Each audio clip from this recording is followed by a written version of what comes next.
Hey y'all, welcome to my channel, Nothing Edited. What I'm going to be doing today is showing you how you can take ordinary can of red beans and turn it basically into a gourmet meal. First thing I'm going to be adding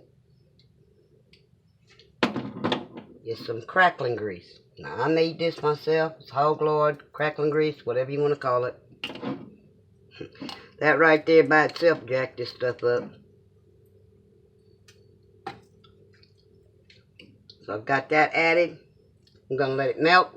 I'll bring you back. Well, I'll show you what I'm going to add to it. I'm going to add a half a can of andouille pork sausage, a half a cup of diced yellow onion, quarter cup of green onion, one small stalk of celery. That's what'll be going in there as soon as that hog lard is ready now. I said as soon as, and before I could get it out my mouth, it's ready. Get a little sizzling going on here, as Pain Entertaining says.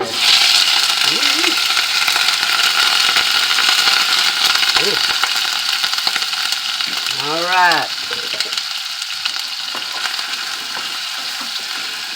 I just made a splatterbang mess there. That's okay. All I'm going to do is let this brown the sausage, saute down the vegetables, and I'll bring it back for the next ingredient I add to it. Okay, y'all, I'm going to be adding my next ingredient, some bacon. Put it in there. You want to build flavor. When you're using a canned product, you want to build flavor, because there is no flavor in the canned vegetables. I don't care what you say. Or what they try to market it as. There truly is no flavor in canned goods. Vegetable wise, that is. Okay. When I get ready for the next one, I'll bring you back. Alright. Now I'm coming in here with my garlic, and since that's not a very large can of beans, there goes in my garlic.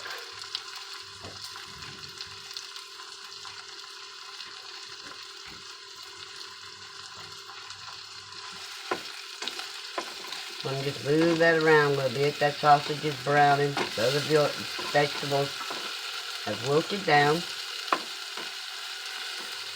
Just until I smell the garlic. When I smell that garlic, it'll be a done deal on that.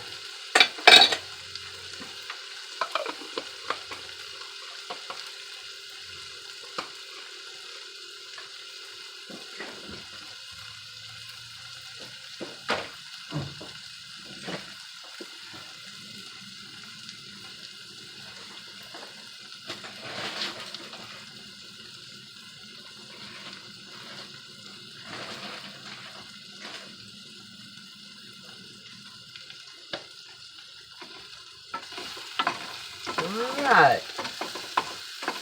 Smell the aroma of the garlic. Now I'm going to be pouring in this can. It's what? 15.5 ounce can of great value. As we all know, that means Walmart. Red bean. And to that, I'll be adding water. Not sure how much just yet.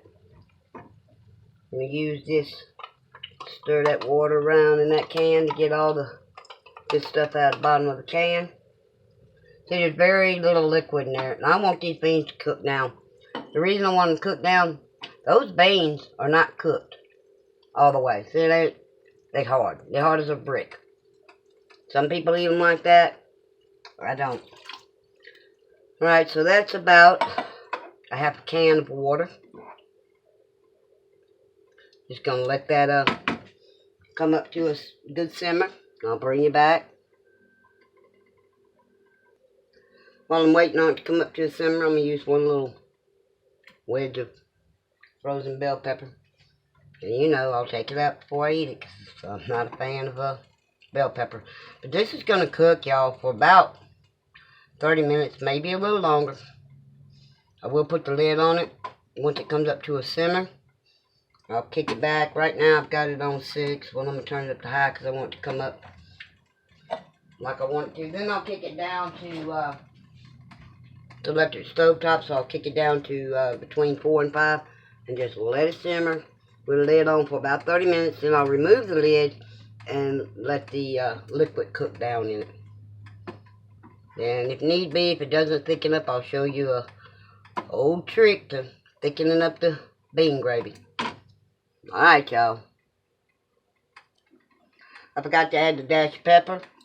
I'm not adding any salt because that Country Boy's andouille sausage has salt in it. I'm going to let it cook. The bacon has salt in it. We'll find out if I need to add salt towards the end of the cooking, because right now it wouldn't be a good time anyway. I'm trying to soften the beans up. And you add salt to beans and it's going to take forever for them to cook.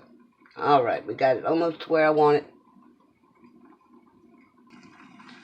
Okay, y'all, it came to a full rolling boil.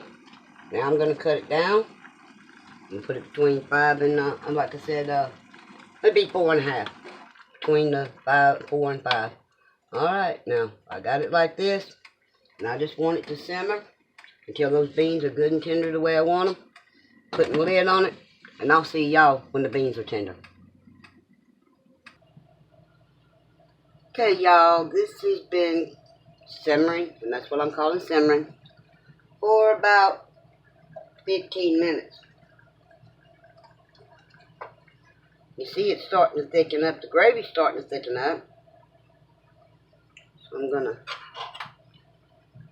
test one of these beans. Well, 2 of them. 2 come on the spoon. Nope. Not tender enough. We're getting there. And from what I just tasted, I may not need to add any salt to it. And you can see over here, right here, got my rice going. I shall return. Okay, y'all, it's been 35 minutes total cook time. I mean, from the time I added the beans and the liquid to it. Look at that gravy, how nice and thick it is. That's about the texture you want to go on your beans. Now, had it not been like that, had it not been that good and creamy, what I would have done, and I'll show you here what I'm going to do, just put a few of them. You get a few beans, you smash them, you bust them like that. Add them back to that pot. Keep doing it until you get the thickness that you want. The meat, as we call it inside the bean, which we all know beans do not have meat, but pulp, whatever you want to call it. Inside the bean turns into like a starch reaction, see? And it will naturally thicken your beans. I've seen people use the water, flour slurry. I've seen them use the cornstarch water slurry. Don't do that.